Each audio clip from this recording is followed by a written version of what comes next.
এই ৬০ লক্ষ মানুষকে অন্ধকারে রেখে দিয়ে মুখ্যমন্ত্রী হবে, এটা হতেই পারে না। অতএব এই ৬০ লক্ষ মানুষ গর্জে উঠবে। আমাদের এই বন্ধের পরে যদি নির্বাচন কমিশন কোনো পদক্ষেপ নেয় নাই, তাহলে এই ৬০ লক্ষ মানুষদেরকে নিয়েই কিন্তু আমরা বৃহত্তর আন্দোলন নামবো। আর সে ধর্মঘট একদিনের ধর্মঘট হবে না, সে লাগাতার ধর্মঘট হতে থাকবে। এই প্রচারটা সবচাইতে পৃথিবীর এত বড় প্রচার যন্ত্র কোনো সংগঠনের কাছে নেই, কোনো ধর্মের কাছে নেই। কেননা ঈদগার ময়দানে বাড়ির সমস্ত বাচ্চা, যুবক, বৃদ্ধা সকলেই ঈদের ময়দানে থাকবে।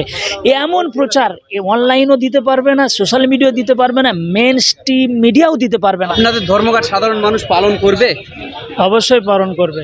সাধারণ মানুষ বুঝতে পেরেছে অঘোষিতভাবে বিজেপি এই একটা মহল তৈরি করেছে। যারা বিজেপিকে ভোট দেবে তারা পশ্চিমবাংলায় থাকবে, যারা বিজেপিকে ভোট দেবে তাদের ভোটার লিস্টের নাম থাকবে, যারা বিজেপিকে ভোট দেবে না তাদের পশ্চিমবাংলায় থাকতে পারবে না, তাদেরকে বাংলাদেশ যেতে হবে, ডিটেনশন ক্যাম্পে যেতে হবে। এই একটা মহল কিন্তু বিজেপি অলরেডি তৈরি করে ফেলছে। এটা পশ্চিমবাংলার আপামর জনসাধারণ সকল জ্ঞাত হয়ে গেছে। বিজেপির চালাকি, বিজেপির দ্বিচারিতা, বিজেপির এই বর্ণ বৈষম্য, এই বৈষম্যতা সকলেই বুঝতে পারছে। অতএব এই ৬০ লক্ষ মানুষ কম না, কিন্তু এই ৬০ লক্ষ মানুষকে অন্ধকারে রেখে দিয়ে মুখ্যমন্ত্রী হবে, এটা হতেই পারে না। অতএব এই ৬০ লক্ষ মানুষ গর্জে উঠবে। আমাদের এই বন্ধের পরে যদি নির্বাচন কমিশন কোনো পদক্ষেপ নেয় নাই, তাহলে এই ৬০ লক্ষ মানুষদেরকে নিয়েই কিন্তু আমরা বৃহত্তর আন্দোলন নামবো। আর সে ধর্মঘট একদিনের ধর্মঘট হবে না, সে লাগাতার ধর্মঘট হতে থাকবে। কেননা এই ৬০ লক্ষ মানুষ যখন ভোট দিতে পারবে না, তাদের যে যন্ত্রণা, তাদের যে ব্যথা, তারা যে অপমান বোধটা করবে, সেই অপমান বোধটা কিন্তু গোটা ভারতবাসী দেখতে থাকবে। এই ৬০ লক্ষ মানুষ কি তাহলে রোহিঙ্গা? এই ৬০ লক্ষ মানুষ কি তাহলে বাংলাদেশি?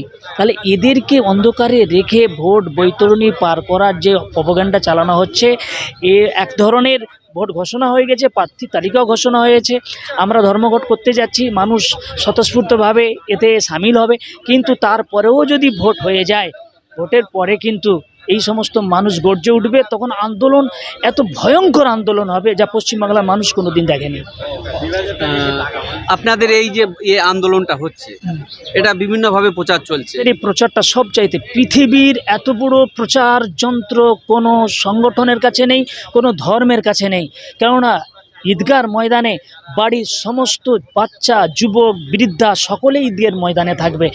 এমন প্রচার অনলাইনও দিতে পারবে না, সোশ্যাল মিডিয়াও দিতে পারবে না, মেন স্ট্রিম মিডিয়াও দিতে পারবে না। সেই প্রচারটা আমরা আমাদের ধর্মের খাতিরে পেয়েছি, সেটা হলো ঈদগার ময়দান। ঈদগার ময়দানে কোটি কোটি মানুষের কাছে 5 মিনিটের মধ্যে খবর ছড়িয়ে যাবে। অতএব ঈদগার ইমাম সাহেব যিনি এবং যারা মুসল্লি থাকবেন, গোটা গ্রামের আশেপাশের গ্রামে যারা থাকবেন, প্রায় হাজার হাজার মানুষ ঈদগার ময়দানে থাকবেন।